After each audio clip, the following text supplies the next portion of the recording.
રખડતા ઢોરની સમસ્યા હવે તો માથાનો દુખાવો બનતી જઈ રહી છે। દાહોદમાં રખડતા ઢોરે પિતા અને 2 બાળકોને અડફેટે લીધા। તો ગોદી રોડ પર સ્ટીફન સ્કૂલ પાસેનો આ બનાવ છે, જે સીસીટીવીમાં કેદ થયો છે। રાહદારી પિતા અને 2 બાળકો પર ઢોરનો હુમલો। રખડતા ઢોરોએ ઘેરીને 3 લોકો પર હુમલો કર્યો। બાળકો નીચે પટકાયા હતા। શિંગડા ભેરવીને આ પશુએ માર્યા હતા।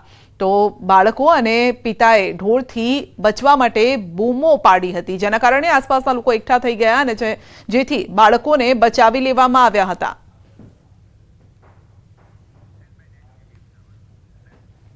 અમદાવાદમાં ચેઇન સ્નેચર્સનો આતંક। મેંગો સિનેમા રોડ પર ચેઇન સ્નેચિંગનો આ બનાવ છે। યુવકના ગળામાંથી ચેઇન ખેંચી અને 2 લોકો ફરાર થયા। સમગ્ર ઘટના સીસીટીવીમાં કેદ થઈ છે। મેંગો સિનેમા રોડ પરનો આ બનાવ છે, જ્યાં ચેઇન સ્નેચિંગનો બનાવ સામે આવ્યો છે।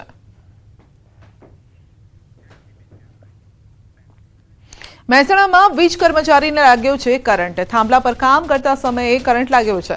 વડનગરના હાટકેશ્વર મંદિર નજીકની આ ઘટના છે। ફાયર વિભાગની મદદથી તેને નીચે ઉતારાયો હતો। કર્મચારીને સારવાર માટે હોસ્પિટલ ખસેડાયો છે। તો ફાયર વિભાગની મદદથી જે કર્મચારી છે તેને નીચે ઉતારાયો હતો, જે કામ કરવા ગયો હતો વીજ કર્મચારી, અને તે સમયે જ લાઈન ચાલુ હોવાથી તેને કરંટ લાગ્યો હતો। આ સમયે ફાયરની ગાડી પણ ત્યાં પહોંચી અને કર્મચારીઓએ તેનો જીવ બચાવ્યો। સુરતના સરથાણ પોલીસને મળી છે મહત્વની સફળતા। સામૂહિક દુષ્કર્મના અને હત્યાના આરોપીને ઝડપી પડાયો છે। 2 વર્ષથી તે ફરાર હતો। નિક્ષિત ઘરસડિયા 16 વર્ષની સગીરા પર તેણે ગેંગરેપ કર્યો। સગીરા પર પેટ્રોલ છાંટીને જીવતી સળગાવી હતી। ફેબ્રુઆરી 2023માં તેણે ઘટનાને અંજામ આપ્યો હતો અને આખરે 2 વર્ષ બાદ તે પકડાયો છે। સુરેન્દ્રનગરમાં દેશી દારૂની ભઠ્ઠી ધમધમી રહી છે અને તેવો વિડીયો વાયરલ થઈ રહ્યો છે। ચુડાના મોરવાડ ગામની સીમનો આ વિડીયો છે। ખુલ્લેઆમ દારૂ બનાવતો હોવાનો વિડીયો વાયરલ થયો છે। જોકે વિડીયો ક્યારનો છે તેની કોઈ પુષ્ટિ હજુ નથી થઈ શકી। દેશી દારૂની ભઠ્ઠીઓ સામે સ્થાનિકોમાં રોષ છે। જોકે ન્યૂઝ 18 ગુજરાતી આ વિડીયોની પુષ્ટિ નથી કરતું।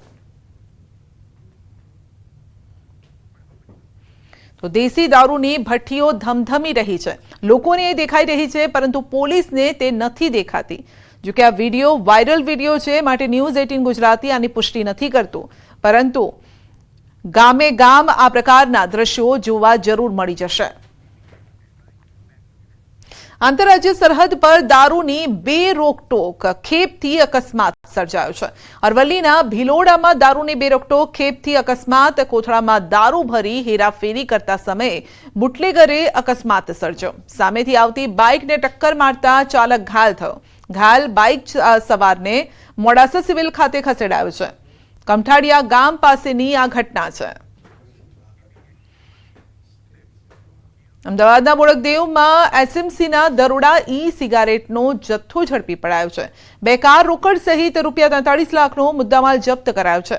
રાજપથ ક્લબ નજીકથી સિગારેટનો જથ્થો ઝડપી પડાયો છે। રોકડ ₹4,24,000 પણ જપ્ત કરાયા છે। મનન પટેલ અને મોહિત વિશ્વકર્મા નામના 2 આરોપીની ધરપકડ કરાઈને 1 આરોપી ફરાર છે। અમેરિકાએ ભારત પર 26% ડિસ્કાઉન્ટેડ રેસિપ્રોકલ ટેરિફ લાદવાની જાહેરાત કરી છે અને ભારતમાં ટેરિફ વધારાથી ટેક્સટાઇલ અને ઝવેરાત ક્ષેત્ર પર સૌથી ગંભીર અસર થશે। સુરત ટેક્સટાઇલ માર્કેટમાં ટેરિફની કેવી અસર રહેશે તે અંગે ટેક્સટાઇલ અગ્રણી અને ઉદ્યોગકારોએ પ્રતિક્રિયા આપી। સુરત ટેક્સટાઇલ માર્કેટ પર ટેરિફની થોડી અસર જરૂર થશે। का एक्सपोर्ट बहुत कम है और हम ज़्यादातर जो प्रोडक्शन है वो डोमेस्टिक मार्केट के लिए बना रहे हैं। हार्डली 2-3% मुश्किल से सूरत के टोटल प्रोडक्शन का एक्सपोर्ट होता है और उसमें भी बहुत सी दूसरी कंट्रियों में भी एक्सपोर्ट होता है। हमारा ज़्यादातर जो एक्सपोर्ट है वो फैब्रिक के रूप में, जहाँ गारमेंटिंग होती है अमेरिका के लिए, यूरोप के लिए, जैसे बांग्लादेश है, वियतनाम है, मोरक्को है, टर्की है, साउथ अमेरिका के कुछ देश हैं, वहाँ हमारा एक्सपोर्ट होता है। यदि इतना महंगा जाके 37 एक साथ में यदि टैक्स टैरिफ होता है तो इंडिया से जो एक्सपोर्ट हो रहा है उस पर विपरीत प्रभाव पड़ेगा। यूएस सरकार बार बार ऐसे कई कायदे चेंज कर रही है। इसके पीछे शायद उनका ये मकसद हो सकता है कि अपने घरेलू इंडस्ट्री को, अपने अमेरिका में इंडस्ट्री को डेवलप करना उनका उद्देश्य हो या अलग कोई रणनीति हो। किंतु हमारे सूरत से एक्सपोर्ट और इंडिया से जो एक्सपोर्ट हो रहा है, खासकर मैं कपड़ा व्यापार के विषय में बताऊंगा, इससे विपरीत असर पड़ेगी। રાજકોટના નાના મોવા રોડ પર આવેલી મસાલા માર્કેટમાં આરોગ્ય વિભાગનું ચેકિંગ હાથ ધરાયું, જેમાં હળદર, ધાણા, જીરું, મરચા, ગોળ, કઠોળ સહિતના અલગ અલગ પેકિંગ અને લૂઝ મસાલાનું ચેકિંગ કરવામાં આવ્યું। હાલમાં મસાલાની સિઝન ચાલી રહી છે અને તેવામાં તપાસ હાથ ધરાઈ। આરોગ્ય વિભાગના અધિકારીઓ દ્વારા અલગ અલગ વસ્તુઓનું સ્થળ પર જ ચેકિંગ કરવામાં આવ્યું છે અને તપાસ દરમિયાન રાઈ, વરિયાળી સહિતની વસ્તુઓનું પાણીમાં નાખીને ચેકિંગ કરાયું છે। ગૃહિણીઓ જાતે જ કઈ રીતે ચેકિંગ કરી શકે તે બાબતે આરોગ્ય અધિકારીએ ડેમો બતાવ્યો। કોઈ પણ સેમ્પલ લઈએ છે તો તેની અંદર અનસેફ કે સબસ્ટાન્ડર્ડ કોઈ પણ નમૂનો જાહેર થાય છે તો તેની અંદર જે છે એડ્યુકેશન જે છે કેસ દાખલ કરીને તેની કાર્યવાહી કરવામાં આવે છે અને તેમાં તેને દંડ અને સજાની જોગવાઈ થતી હોય છે। સુરત મનપાની કચરા ગાડીના ચાલકે સર્જ્યો અકસ્માત। નશામાં ધૂત કચરા ગાડીએ અકસ્માત સર્જ્યો હતો। મનપાએ ડ્રાઈવરને સસ્પેન્ડ કરીને સંતોષ માન્યો છે। કચરા ગાડી લાલગેટ પોલીસ સ્ટેશનમાં જમા કરાઈ છે। ગત રાત્રે ડોર ટુ ડોર કચરો લેવા આવતી ગાડીના ચાલકે નશામાં અકસ્માત સર્જ્યો છે, જે બાદ પોલીસે ચાલકની ધરપકડ કરી। આણંદ એલસીબીએ વિદ્યાનગરમાંથી હાથ બનાવટની પિસ્તોલ અને 2 જીવતા કાર્ટીજ સાથે યુવકની ધરપકડ કરી છે। પોલીસે બાતમીના આધારે હાર્ટ કિલર ગરબા ગ્રાઉન્ડ નજીક એક્ટિવા પર આવેલા શંકાસ્પદ યુવકની તપાસ કરી હતી। પોલીસે આરોપી અજય ઉર્ફે બાડો ભૂરાભાઈની ધરપકડ કરી અને સાથે જ આરોપી હથિયાર ક્યાંથી લાવ્યો તે દિશામાં પણ તપાસ કરાઈ। ડેકીમાંથી ભારતીય બનાવટની पिस्टल नंग 1 तथा 2 जीवता कारतूस मળી આવેલા છે। આ કારતૂસ તથા પિસ્ટલ બાબતે પૂછતા તેઓએ કોઈ સંતોષકારક જવાબ આપેલો નહીં અને તેઓ પાસે કોઈ બિલ, આધાર કે કોઈ પણ પરવાનો નહીં હોવાથી રાજકોટના હીરાસર એરપોર્ટ સુધી પહોંચી ગયો છે દીપડો। બુધવારે વહેલી સવારે પેરામીટર વોલ પર દીપડો જોવા મળ્યો। દીપડો દિવાલ કૂદીને વીડી તરફ ચાલ્યો ગયો તો દીપડાને પકડવા માટે ફોરેસ્ટ વિભાગે પાંજરા મૂક્યા છે। ફોરેસ્ટ વિભાગ દ્વારા એરપોર્ટની અંદર તેમજ આસપાસના વિસ્તારમાં પણ તપાસ હાથ ધરાઈ છે। અમરેલીમાં દિવસે ને દિવસે રહેણાંક વિસ્તારમાં સાવજોની અવરજવર વધી રહી છે, ત્યારે ખાંભા ગીરના રાયડી ગામે મોડી રાત્રે સિંહોની લટારના દ્રશ્યો સીસીટીવીમાં કેદ થયા। શિકારની શોધમાં રાત્રિના સમયે 4 સિંહો ગામની શેરીમાં આવી ચડ્યા હતા। ગામમાં સિંહ પહોંચતા ગ્રામજનોમાં ફફડાટ છે। શેરીઓમાં લટાર મારતા સાવજોના સીસીટીવી દ્રશ્ય સોશિયલ મીડિયામાં અત્યારે વાયરલ થઈ રહ્યા છે।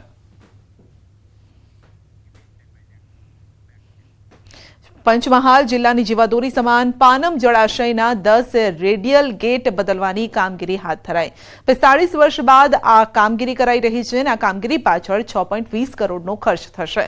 પાનમ ડેમનું નિર્માણ 1977માં થયું હતું, જે 137 ગામોને પીવાનું પાણી તેમજ 36,000 હેક્ટર જમીનમાં સિંચાઈનું પાણી પૂરું પાડે છે। જે રેડિયલ ગેટ બદલાશે તે રેડિયલ ગેટની ભૂમિકા જળાશયમાંથી પાણીને ફ્લડ દરમિયાન નદીમાં છોડવાની હોય છે, તેથી સમયાંતરે તે બદલવા જરૂરી છે। 3 વર્ષ સુધી રેડિયલ ગેટ બદલવાની કામગીરી ચાલશે। પાનમ યોજનામાં કુલ સંગ્રહ શક્તિ 578 MCM છે। આ ડેમ ખાતે કુલ 10 દરવાજા આવેલા છે, 10 રેડિયલ ગેટ આવેલા છે।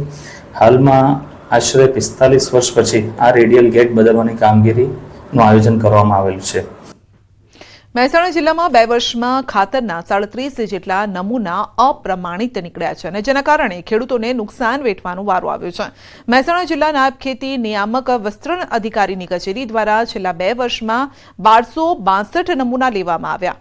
આ નમૂના પૈકી 1225 નમૂના પ્રમાણિત હતા, જેમાંથી 37 નમૂના અપ્રમાણિત થતા એક કંપનીને દંડ ફટકારવામાં આવ્યો હતો। તો અધિકારીના જણાવ્યા અનુસાર ખેડૂતોએ ખાતર ખરીદતી વખતે ગુણવત્તાનું ખાસ ધ્યાન રાખવું જોઈએ। ખાતર અંગેના કન્ટેન્ટ પણ જોવા જોઈએ અને સારી કંપનીનું સારું પરિણામ આપતું હોય તેવી જ કંપનીનું ડીએપી, યુરિયા ખાતરનો તેઓએ ઉપયોગ કરવા જણાવ્યું છે।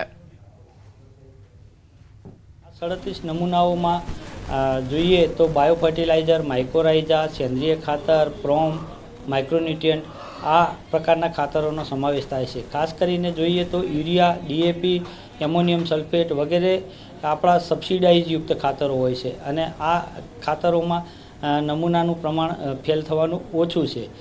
હવે જે આ 37 ખાતરોના નમૂના ફેલ થયા છે એટલે કે બિન પ્રમાણિત થયા છે, આ પૈકી જે કાયદો છે કાયદા અન્વયે આપણે કાર્યવાહી પણ કરેલી છે. રાજ્ય સરકાર એક તરફ સરકાર